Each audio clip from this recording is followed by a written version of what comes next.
MotorWeek is made possible by Auto Value and Bumper to Bumper and TireRack.com.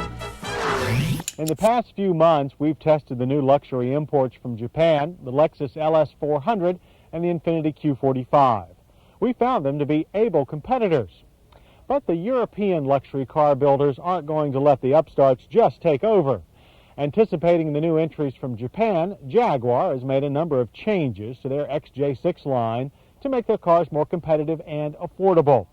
Part of this strategy is a new XJ6 model called the Sovereign. There are 4 versions of the XJ6 now: the XJ6, the Sovereign, the Vanden Plas, and the Vanden Plas Majestic. The price leader XJ6 starts at $39,700, but it's the $43,000 Sovereign that should attract the bulk of Jaguar customers. Regardless of trim levels, XJ6 models come with a larger engine this year.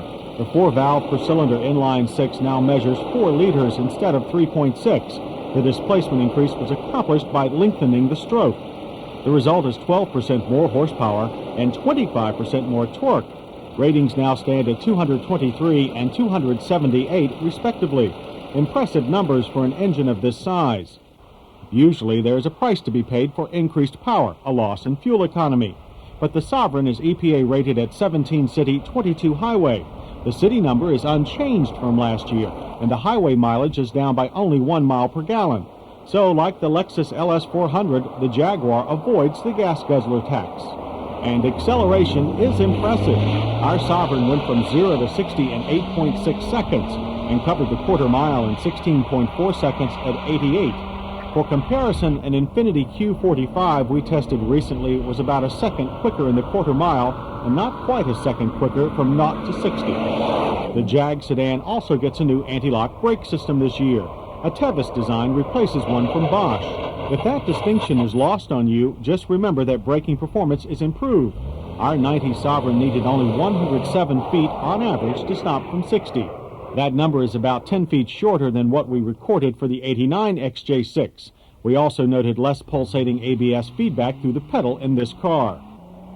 Inside, there are also a number of changes and improvements. All XJ6s get an analog instrument cluster to replace the half-analog, half-digital setup.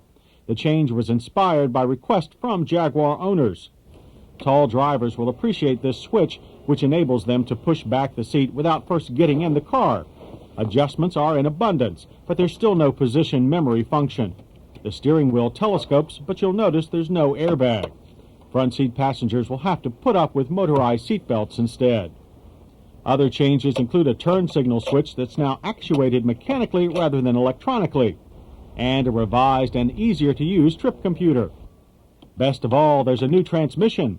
Now electronically controlled, it has sport and normal shift modes and smoother upshifts. While a small improvement, we have to mention that Jaguar now has a single key for all its locks.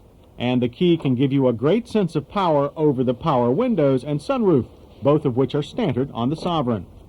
There's one other revision we have to mention. The Jag sedan's ride has been softened somewhat. The change is sure to please some Jaguar customers, but reviews were mixed on our staff. Some of our crew felt the Sovereign lacked the instinctive feel of precise control we enjoyed in earlier XJ6 versions. You can't please everybody, but thanks to improvements and revisions, the XJ6 line will certainly appeal to a broader group of buyers than ever before. More importantly, it shows Jaguar's resolve to meet all the new competition head-on.